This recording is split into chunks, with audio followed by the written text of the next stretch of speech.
This is James Lewis, host of the Lance J Radio Show, and you are listening to the Rubicon, which also means Point of No Return, hosted by my main man, Jeremy Winston, only on Advent Sports Network.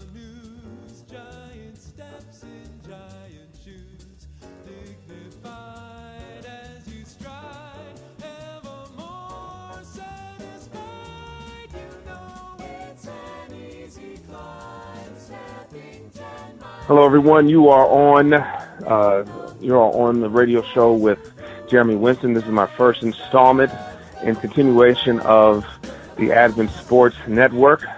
This is a conversation with a former classmate of mine, as one of the best classes to come out of Pine Forge Academy in 1997, which it sounds like a long time ago, and it actually is. But a good friend, Thomas Lawson, who is the Director of Legislative Affairs for the Attorney General for the state of California, Kamala Harris. And we're excited to have Thomas on. How you doing? I'm doing great, man. Thanks for having me on. Looking forward to the conversation. Absolutely. Thomas is in California, so we're doing this call early in the morning for him. But we're very excited, about all that you're doing in California and in the legislation there and Director of Legislative Affairs. Tell us a little bit about some of the things that you've been working on and some of the things that California has been doing recently. Well, one of the things that we've been working on, we've really operated in the space of public safety. But I think before I get going, I do want to say that, all of the, opinions and comments, made here are mine alone. They're my personal opinions. They're not made to be representative of anything that anyone that I work for stands for. So they're my opinions. I just want to put that disclaimer out there. But, we've been working on, public safety specifically. But, I think that one of the things that's been great about my position is trying to figure out a way to do preventative type measures. And so we've been involved in legislation around truancy, trying to get kids in class, because there's been reports that have clearly shown that kids who don't go to school end up in our criminal justice system. So trying to get those kids before they become, quote unquote, a problem later on. Right. We've also done and passed legislation that protects women, and men, victims of cyber exploitation, formerly known as revenge porn, which is a growing deal as folks are interacting more with the internet and apps and breaking up, and people using social media in a negative way to kind of get back at folks. So trying to give them some more tools to be able to, get some justice. And then, we've just tried to have a voice, I think, on all of the things that are going on in California related to public safety.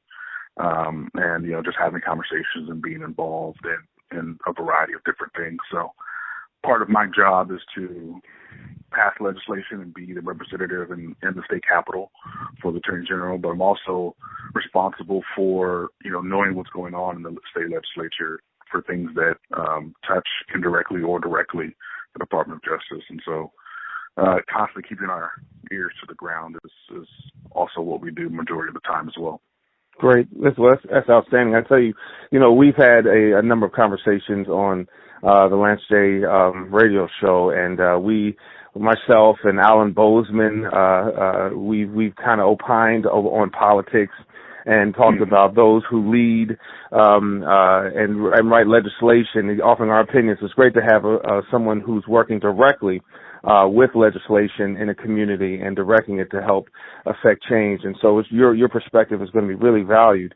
I looking at today's climate, we've become very polarized politically, almost in every issue. You just pick an issue, and then Americans try to find, a side, which corner do I go to, the left or right? And I think no other issue is as divisive as climate change. So many people have signed on to say that they agree, and then I know so many people who say that they are doubters and they believe climate change is just a tool for the left to try to direct people to believe something that's not factually true. California is leading the way.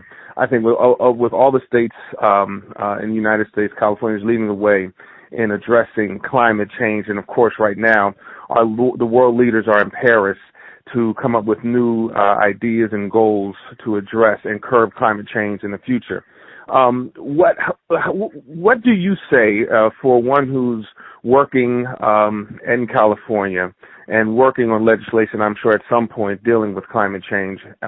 What do you say to those individuals that outright deny or even question the validity of climate change?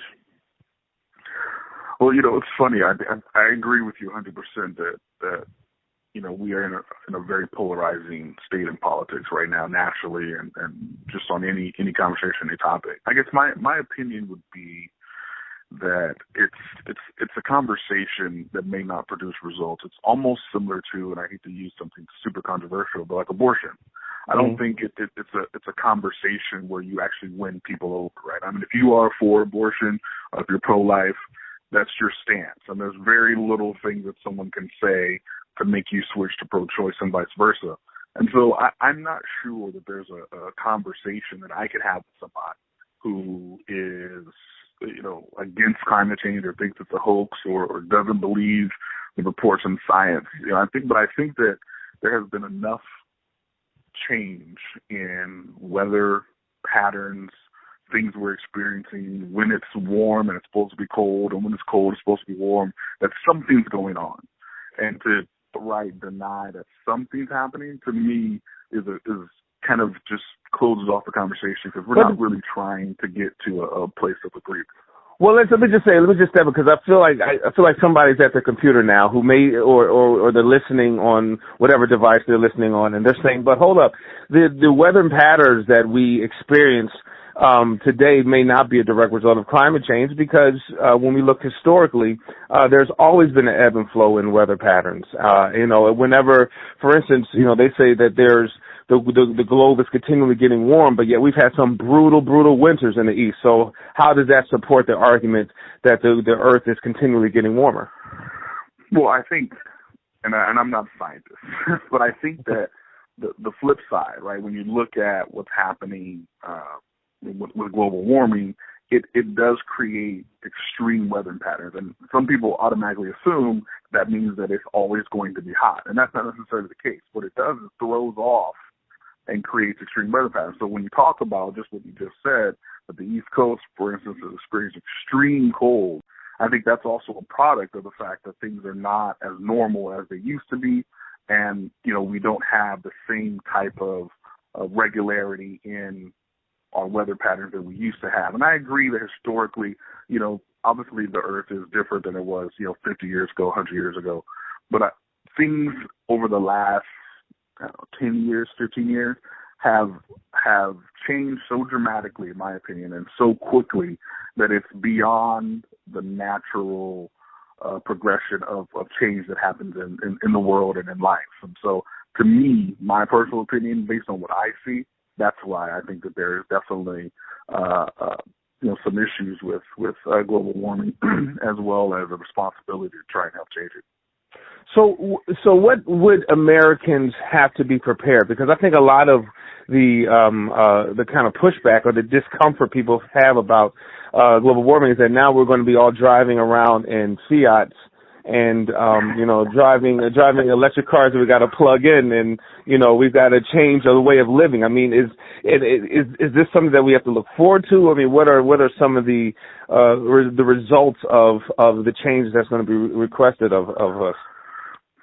I believe that everyone has, the ability to affect change on a very small, intimate scale. And I think you can do something as large as purchasing an electric vehicle. I think that that's great. I think there's other ways that you can contribute to kind of reduce your carbon footprint, if you will. And so I think that there's a lot of different things. So one of them is, do you live in a climate where you get more sun? So can you do solar? Can you figure out a way to, I know in California we have programs where you can actually buy back green energy off of your bill, that if you can't afford to put solar panels or something like that in your on your house. So I think there's creative programs out there that allow people to interact with climate change or trying to reduce their carbon footprint in a wide variety of different ways. And we've had some conversations in California about that very thing. What does that actually look like, and who can afford it, who can't? California is a very innovative place. We have produced some pretty advanced technology as far as cars and hybrids and electric vehicles, but some of that stuff is very expensive. So the average person in California can't afford a Tesla, model electric car, which is, I think going for $150,000-$200,000. Right. So that may not be your thing, but you can find out different ways to do other things. You don't have to just drive an electric car.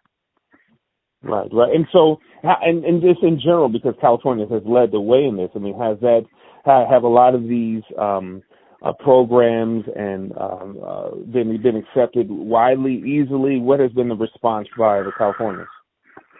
Right, that's a good point. So I'm going to go back a little bit, and then I'll catch us up. So in 2006, if you will, California passed landmark legislation called AB 32, which really was the first, piece of legislation nationwide that really focused on reducing our carbon footprint from a state perspective, and allowed us to really start the conversation about what is the state's role in combating climate change. And so, in 2006, that bill was a bipartisan bill. We had a Democratic Speaker of the Assembly lead that charge, and the bill was signed by Republican governors. Now, fast forward to 2015, almost 10 years later, California has embarked on, through our current governor, Jerry Brown, a much more ambitious goal of reducing our carbon footprint from the state's perspective. He got together with Pro Tem of the State Senate, Kevin De Leon, and they created a bill, SB 350, which went through legislature this past session in 2015. That bill, though, had a very difficult time getting off the assembly floor, because what you have is two issues happening simultaneously. One, the rise of the quote-unquote moderate Democratic Party inside the state assembly that wanted to kind of roll back some of the stringent rules in favor of business and large companies that felt it was going to negatively impact them, as well as folks that weren't convinced that we needed to go that far this soon, based on what we have achieved since AB 32 in 2006. So what I'm going to say is, earlier on when we were leading, I think it was a very easy discussion. I think now what you have is folks are really trying to think through how much do we really need to put the burden on businesses and folks in the state to get to certain climate goals. So I think it's a little bit tougher now because you have people thinking through things a little bit differently than they did 10 years ago.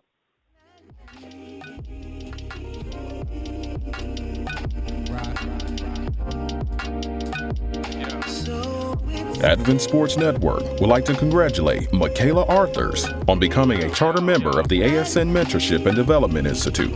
Listen to Michaela cover sports from the perspective of a student athlete on her show, Falcon Pride, taped at Pine Forge Academy in Pennsylvania.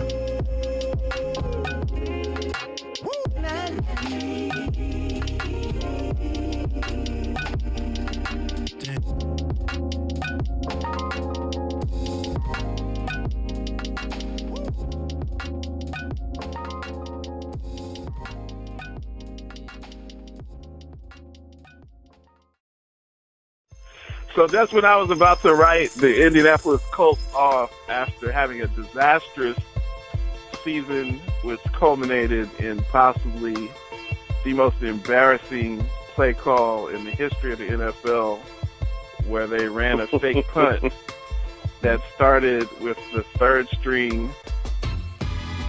wide receiver snapping the ball to the third string safety. The Colts actually showed some signs of life. Hold up. Let me ask, what was that about, man? Did you ever get an answer like what? Because I think about that every day. Like, every day. You think about it every day? So you think about every day. It was the most absurd. It was the most absurd play in the history of the NFL. I mean, everybody moved out the way. I mean, really, there's no logic. You put your beautiful daughter down, and you help your oldest daughter with her homework. You're out doing stuff for Central State, getting your chorale groups together, going over music, spending time with your family. And you're saying every day through all of that. Every day. It's every day. A thought comes to my mind, and I just pause and I look up in the air and I think, what was Picano thinking, man?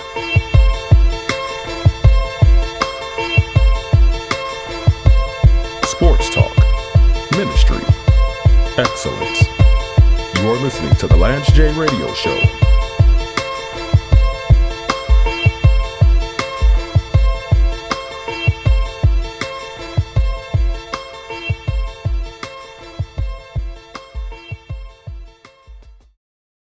You're on the ticket with Advent Sports Network, home of Falcon Pride, One-on-One with MJ, and the Lance J Radio Show.